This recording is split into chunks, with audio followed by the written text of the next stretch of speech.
Bien des questions restent sans réponse en physique. Comment la matière et l'énergie universelle sont-elles apparues? D'où vient la gravité?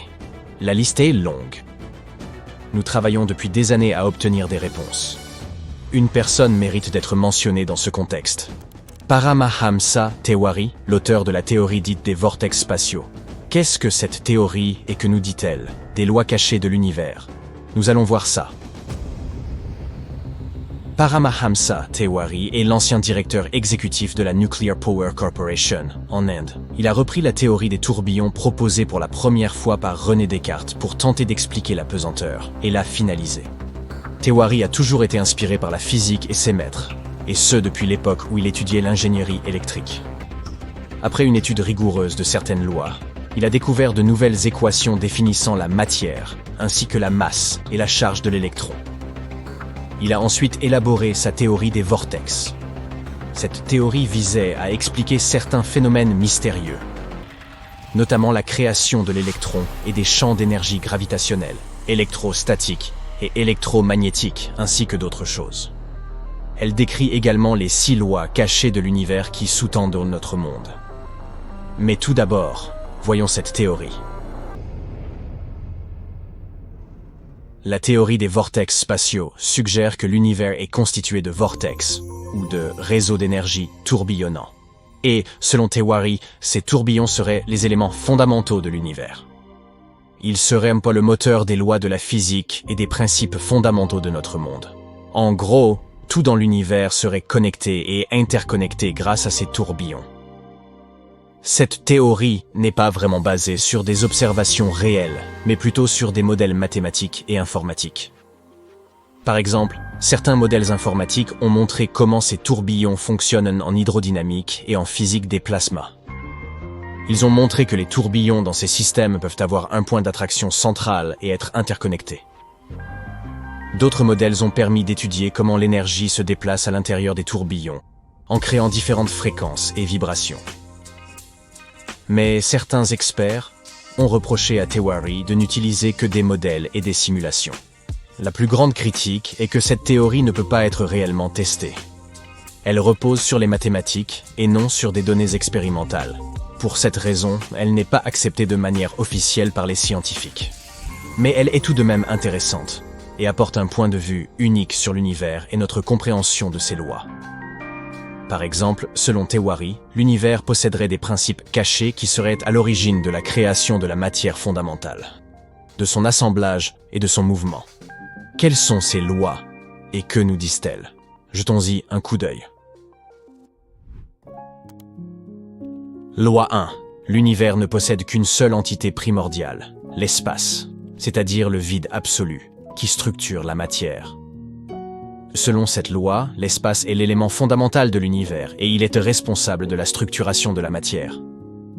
Elle suggère que l'espace est l'entité fondamentale qui crée et conserve la structure de la matière, et que toute la matière de l'univers est constituée des mêmes particules fondamentales, comme les électrons et les positrons.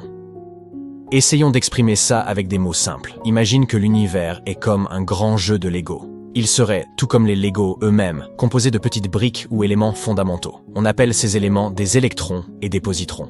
Essayons d'exprimer ça avec des mots simples. Imagine que l'univers est comme un grand jeu de Lego. Il serait, tout comme les Legos eux-mêmes, composé de petites briques ou éléments fondamentaux. On appelle ces éléments des électrons et des positrons. Mais qu'est-ce qui retient toutes ces briques? L'espace, bien sûr. L'espace leur donne une forme et une structure. Comme ta boîte de Lego retient toutes tes briques colorées. Cette première loi stipule donc que l'espace est l'élément fondamental qui structure la matière et assure la cohésion de l'univers. Loi 2. La matière est constituée d'une seule sorte de particules fondamentales, les électrons et les positrons. Cette loi stipule que toute la matière de l'univers est constituée des mêmes particules fondamentales, l'électron et le positron. Ce sont les briques de Lego dont nous venons de parler. Selon cette deuxième loi, ces minuscules particules invisibles constitueraient tout, de l'atome minuscule à l'immense galaxie. Quelle que soit la forme ou la taille de notre construction en Lego, elle est toujours constituée des mêmes éléments. Loi 3. La distribution des champs dans l'espace, telle que reconnue par la physique contemporaine, liée à la matière et émanant d'elle, est issue d'un seul champ fondamental dans l'espace, Cette loi stipule que les champs reconnus par la physique contemporaine, tels que les champs électromagnétiques et gravitationnels, sont des effets découlant d'un seul champ fondamental dans l'espace. Elle suggère que ce champ fondamental est responsable de la création de tout ce que nous observons dans l'univers. Tentons de simplifier les choses. Cette fois, imagine que l'univers est comme un grand terrain de jeu. Les différents champs que nous observons, comme le champ gravitationnel et le champ électromagnétique, sont comme différents jeux présents sur ce terrain. Mais l'important, c'est que nous sommes toujours dans un seul et même espace fondamental, le terrain de jeu lui-même qui maintient tout ensemble. Selon cette troisième loi, sans le terrain de jeu, nous ne pourrions jouer à aucun jeu. Et sans ce champ fondamental dans l'espace, nous ne pourrions observer aucun champ dans l'univers. Loi 4. Il n'y a de vide dans l'espace nulle part dans tout l'univers, sauf au centre des particules fondamentales de la matière, électrons et positrons. Cette loi stipule qu'il n'y a pas d'espace vide dans l'univers et que tout l'espace est rempli par le champ fondamental, celui dont nous avons parlé précédemment. Les électrons et les positrons se trouvent partout, et même les choses que nous considérons comme vides, comme le vide, sont en fait remplis de minuscules particules. Selon cette loi, les seuls espaces vraiment vides que nous pouvons trouver dans l'univers se trouvent au centre des particules fondamentales, électrons et positrons. Loi 5. À partir d'une seule constante universelle fondamentale, toutes les constantes considérées comme universelles dans la physique contemporaine sont dérivables. Cette loi stipule que toutes les constantes considérées comme universelles dans la physique contemporaine peuvent être dérivées d'une seule constante fondamentale. Toutes les constantes de la physique sont interconnectées et peuvent être expliquées par un seul principe fondamental. Je sais que je t'ai déjà beaucoup demandé de te servir de ton imagination, mais sois patient avec moi. Cette fois-ci, imagine que l'univers est une grande recette de cuisine. Toutes les constantes de la physique, comme la vitesse de la lumière, la constante gravitationnelle et la constante de Planck, sont des ingrédients. Ils sont en grand nombre et tous très différents. Mais, tout comme tous les ingrédients d'une recette sont interconnectés et s'assemblent pour former un seul plat, toutes les constantes de la physique s'assemblent pour former l'univers. Et tout comme une recette a un ingrédient principal qui maintient tout ensemble, la physique a également une constante fondamentale unique qui maintient tout ensemble. Loi 6.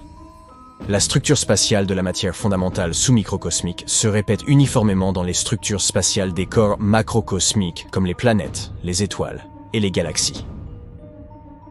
Cette loi stipule que la structure des particules fondamentales qui composent la matière se répète uniformément à toutes les échelles, des particules subatomiques aux grands corps macrocosmiques. Elle suggère que les mêmes principes fondamentaux régissent la structure de la matière à toutes les échelles. Revenons à notre analogie culinaire. En utilisant différents ingrédients et en les combinant de différentes manières, notre cuisinier peut créer de nouveaux plats. Ces plats seront tous différents, et ils peuvent être très simples ou très complexes. Mais en les créant, le cuisinier applique toujours les mêmes principes et les mêmes connaissances. De la même façon, l'univers crée différentes structures, des atomes aux galaxies en passant par les étoiles et les planètes. Mais il utilise toujours les mêmes principes fondamentaux pour créer toutes ces choses. Cette loi suggère donc que la structure des particules fondamentales qui composent la matière est répétitive et uniforme à toutes les échelles. Voilà les 6 lois fondamentales de l'univers, selon Théorie. Et même si tout ça n'est pas accepté par la science officielle, c'est quand même quelque chose de très intéressant.